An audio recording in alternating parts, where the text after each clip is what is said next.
Olá, tudo bem? Eu me chamo Paulo Roberto e vou acompanhar você nesse estudo sobre a estrutura da Libras, que será inserido aqui nessa nossa segunda competência. Conhecendo a estrutura da Libras.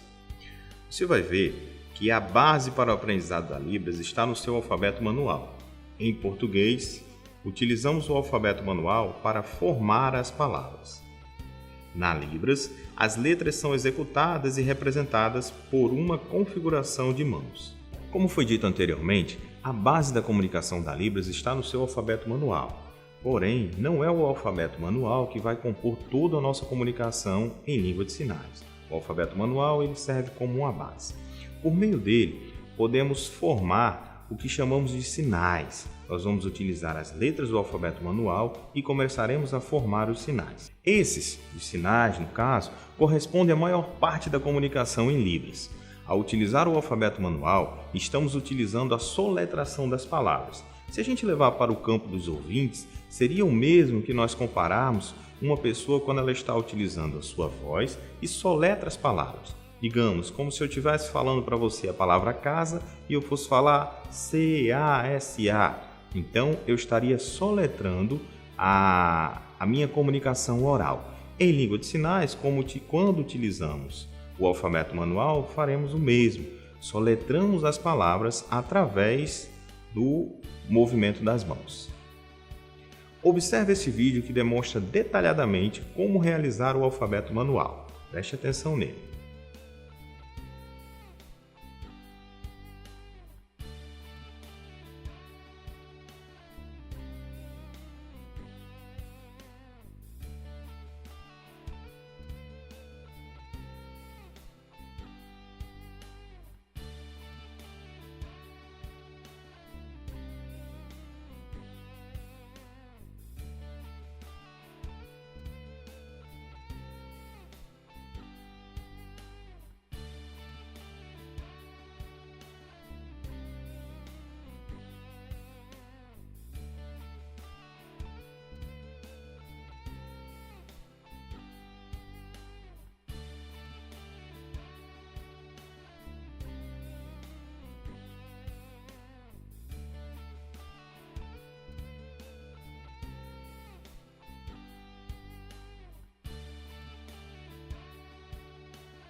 Como você pode observar, cada letra possui a sua sinalização através das mãos. Então treine bastante, porque como eu disse, elas vão servir tanto para que possa formar sinais, como para que a gente possa fazer a nossa comunicação, sendo ela soletrada. Sinais de Libras.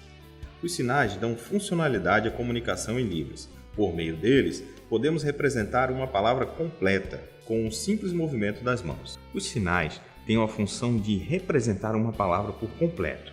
Assim, você não precisa realizar essa palavra utilizando o alfabeto manual, podendo tornar a sua comunicação mais funcional e dinâmica. Imagine você em uma determinada situação que você precise comunicar a uma pessoa que ela precisa andar devagar. Aqui tem um ambiente molhado, então aquela situação de perigo que a pessoa está caminhando para um ambiente molhado. Se você fizer o sinal de devagar, que é realizado dessa forma, vai se tornar muito mais rápido do que você for soletrar devagar. Então, você torna a sua comunicação eficiente, eficaz e funcional perante as outras pessoas. E é por isso que o alfabeto manual ele não vai permear a nossa comunicação em língua de sinais durante todo o tempo, porque existem as determinadas situações de comunicação que nós precisamos dar agilidade à nossa comunicação, à nossa informação. Imagine se você estivesse se comunicando através do alfabeto manual durante muito tempo. O quanto a sua comunicação ela se tornaria pesada e cansativa para as outras pessoas. Eu sempre gosto de fazer um paralelo e comparar com os ouvintes. Imagine uma pessoa comunicando com você simplesmente através da soletração das palavras. Em um determinado momento, a sua mente vai cansar. Você vai começar a não entender mais aquelas palavras que a pessoa está querendo formar através da soletração. O mesmo acontece na língua de sinais. Então preste bastante atenção que nós temos duas formas de nos comunicarmos. Uma é utilizando o alfabeto manual e a outra é utilizando os sinais. Essa de utilizar os sinais, porém, é a forma mais utilizada e mais conhecida para a nossa comunicação. Parâmetros da Libras. Segundo a autora Tânia Filipe, a Libras possui 5 parâmetros. São eles: configuração de mãos, ponto de articulação, expressão facial e corporal, movimentos, orientação ou direção. Agora nós vamos detalhar cada um deles, pois você deve lembrar de obedecer cada um desses parâmetros que foram elencados na hora de executar a sua comunicação em Libras. Configuração de mãos. É a configuração manual que a mão exerce na hora de executar um sinal. A configuração manual, ela é a forma que a mão exerce na hora de executar um sinal. Exemplo, quando vamos executar o sinal de desculpa, eu tenho a configuração manual em Y, que você observou no alfabeto manual. Então, na hora que eu pego essa minha configuração manual em Y e encosto aqui no meu queixo, eu realizo o sinal de desculpa. Então, essa é a configuração manual que eu estou utilizando, que é a mão em Y. Porém, cabe aqui observar que nem sempre isso ocorre, porque algumas configurações manuais elas podem ser representadas a partir de outras configurações que não são necessariamente o alfabeto manual. Exemplo, observe quando eu realizo o sinal de coragem. Eu tenho a minha mão aqui e eu faço esse movimento para fora do corpo. Então, na hora que eu realizo esse sinal de coragem, a minha configuração manual foi a mão aberta. A palma da minha mão sendo mostrada para vocês aqui como exemplo, só que ela inicia com a palma da mão para baixo e eu termino com ela para cima, certo? Aqui eu não tenho nenhuma letra do alfabeto, então observem que as configurações manuais podem ser baseadas nas letras do alfabeto ou em outras configurações manuais que não são pertinentes ao alfabeto. Ponto de articulação. É o local onde o sinal ganha representatividade, ou seja, é o local onde o sinal é realizado. Eu tenho exemplo de 2 sinais, que são os sinais de sábado, que é realizado com a mão abrindo e fechando na frente da sua boca, e o sinal de aprender, que é utilizado com a mesma configuração manual, abrindo e fechando a mão, porém na região da testa. Então, se eu realizar esse movimento, eu estou fazendo o sinal de sábado. Se eu realizar este movimento, eu já estou fazendo o sinal de aprender. Observe que eu utilizei a mesma configuração manual, que nós vimos no exemplo passado, o que era a configuração manual.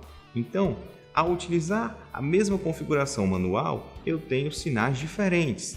Imagine você agora se eu não obedecer o meu ponto articulatório na comunicação em língua de sinais. Então, se eu realizar esse movimento aqui na frente do meu nariz, você vai ficar com uma dúvida, porque você não vai entender se eu estou querendo fazer o sinal de sábado e escorreguei a minha mão um pouco mais para cima, ou se eu estou querendo fazer o sinal de aprender e deixei minha mão correr um pouco mais para baixo. Então, é importantíssimo que você obedeça o ponto de articulação para que o outro compreenda a sua informação, saiba que você está querendo se comunicar sem interferências na sua comunicação. Expressão facial e corporal. Alguns sinais precisam de expressão facial para poder passar uma ideia que representa melhor o que se quer, seja um objeto, um sentimento, uma situação vivenciada. Para que você possa compreender de uma forma prática o que quer dizer essa expressão facial na hora da nossa comunicação em língua de sinais, eu tenho 2 sinais que vou utilizar como exemplo. São eles os sinais de gordo e o sinal de alegria.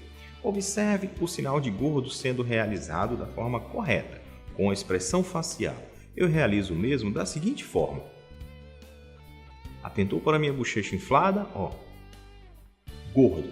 Se eu realizar esse sinal de gordo sem a minha expressão facial, eu vou fazer isso aqui, Então, na hora que eu inflo a minha bochecha, eu ajudo a minha comunicação. Essa é a importância da expressão facial. Eu tenho aqui um outro exemplo, que é o sinal de alegria.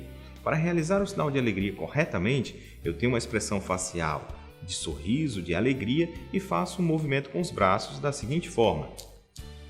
Alegria, certo? Se eu for fazer esse sinal de alegria com uma cara mais fechada, então naturalmente eu não vou passar essa informação de uma forma correta. Eu vou causar dúvida na outra pessoa. Observe, ou se eu fosse fazer a seguinte frase: hoje eu estou muito alegre.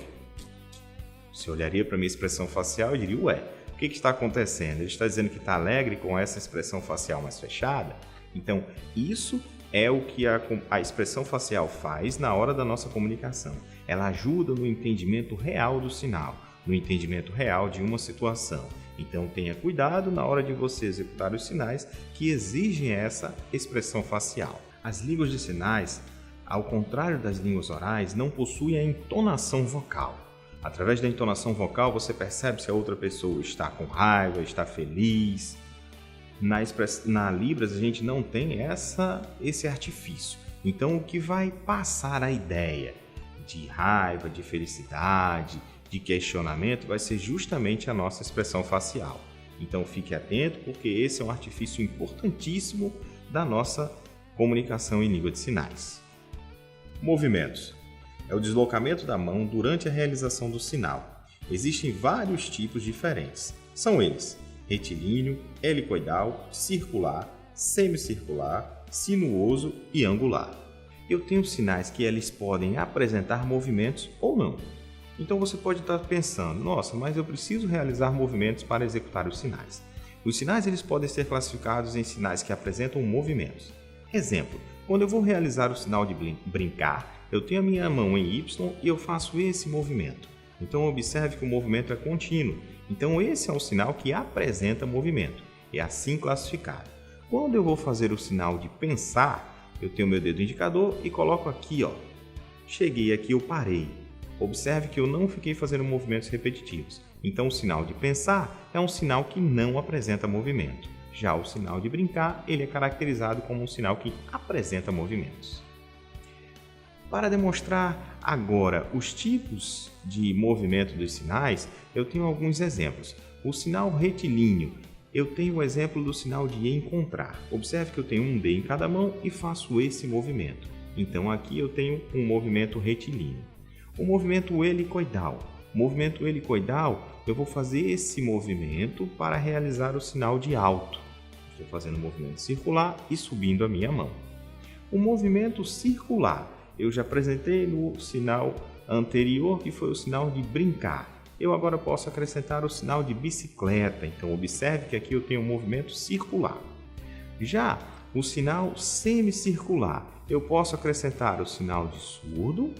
Posso realizar também o sinal de sapo. Olha como ele é realizado. Então, esse é o movimento semicircular. Já o sinal sinuoso, eu tenho um exemplo do sinal de Brasil. A minha mão em B, eu faço esse movimento para baixo. Então, eu tenho um sinal sinuoso. E para concluirmos os nossos tipos de movimentos, eu tenho o angular. O angular eu posso representar através do sinal de raio. Então, aqui eu tenho o sinal angular. Orientação ou direção. Este parâmetro, como o próprio nome já diz, serve para dar orientação no espaço. Utilizando um exemplo prático para que você compreenda melhor o parâmetro da orientação, eu tenho os seguintes exemplos: o sinal de ir, que eu vou apontar, e o sinal de vir, que eu vou trazer na minha direção. Ou seja, se eu estiver dizendo a você, venha, então eu vou fazer um movimento no sentido de direção. Se eu quiser falar que vou, eu vou fazer um movimento saindo do meu corpo. Então, para eu passar essa ideia de localização, locomoção do indivíduo, eu vou utilizar o apontamento. Ao contrário do que muitas pessoas aprendem desde criança, algumas mães dizem, não aponte que é feio. Na comunicação em língua de sinais, o apontamento faz parte da nossa comunicação. Então, utilize de forma adequada e correta para ter uma boa comunicação em Libras. Encerramos aqui a nossa videoaula. Espero que ela tenha sido bastante proveitosa para você. Guarde todas as informações que foram dadas, pois elas são importantíssimas para a sua comunicação em língua de sinais. Então, lembre-se que para se comunicar em Libras não basta que você aprenda os sinais soltos. É necessário que você utilize eles no local correto, da forma correta. Então, encontro você na próxima aula para que a gente possa aprofundar um pouco mais na comunicação em língua de sinais. Tchau!